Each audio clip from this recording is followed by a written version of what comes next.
Once upon a time, in a charming little village nestled between lush green hills, there lived a clever and kind-hearted girl named Helen. She was known far and wide for the bright red hood she always wore, which her grandmother had lovingly stitched for her. The villagers affectionately called her Red-Hooded Helen. One sunny morning, Helen's mother called her into the kitchen. "Helen, my dear," she said, handing her a small woven basket. "The pantry is low, and we need some fresh fruits and vegetables from the market. But remember, the market road goes through the forest, so be careful and stay on the path." Helen nodded confidently. "Don't worry, Mother. I'll be back before you know it." She set off cheerfully, skipping down the path into the forest. Birds chirped melodiously, and the tall trees swayed gently in the breeze. It was a long journey, but Helen wasn't afraid. She enjoyed the beauty of the woods, pausing now and then to admire a butterfly or a patch of wildflowers.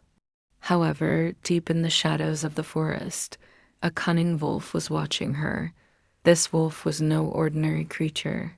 He was a master of deceit. As Helen hummed a tune, the wolf crept closer, his golden eyes gleaming with mischief. "Good morning, young lady," the wolf said smoothly, stepping out from behind a tree.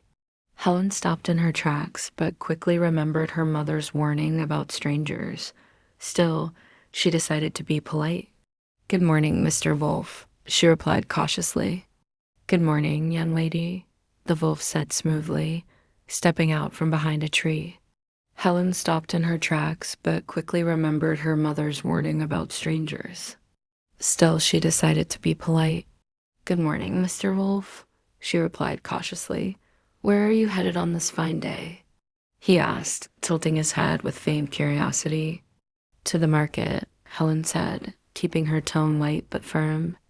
The wolf's mind raced with plans. "Oh, the market is far from here," he said, "but I know a shortcut. It'll save you so much time." Helen paused, considering his words. The path she knew was long, but it was also safe. Still, the wolf's suggestion intrigued her. "Where does your shortcut lead?" she asked. "Follow me," the wolf said, grinning slyly. Helen decided to play along, her sharp mind already at work. As the wolf led her deeper into the forest, she noticed the trees growing denser and the air colder. She realized the wolf was leading her away from the market. Finally, they reached a hidden cave. "Here we are," the wolf announced. "Step inside and see what treasures await." Helen pretended to be curious. "Oh, how exciting," she said, stepping just inside the entrance. But she didn't miss the pile of bones scattered across the cave floor. "Thank you for showing me this place, Mr. Wolf," she said sweetly, "but I have a small favor to ask before I enter fully." The wolf's eyes narrowed suspiciously. "What is it?" "Could you light a fire at the entrance?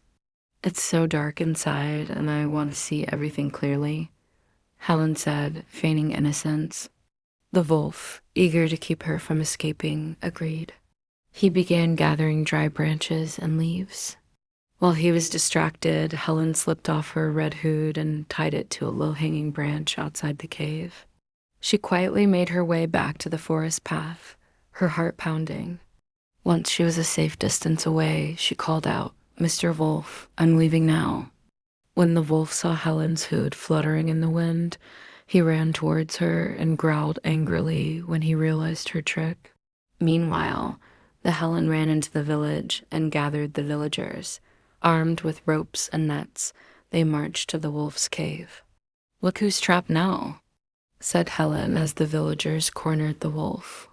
This time, the cunning beast had nowhere to run and was caught.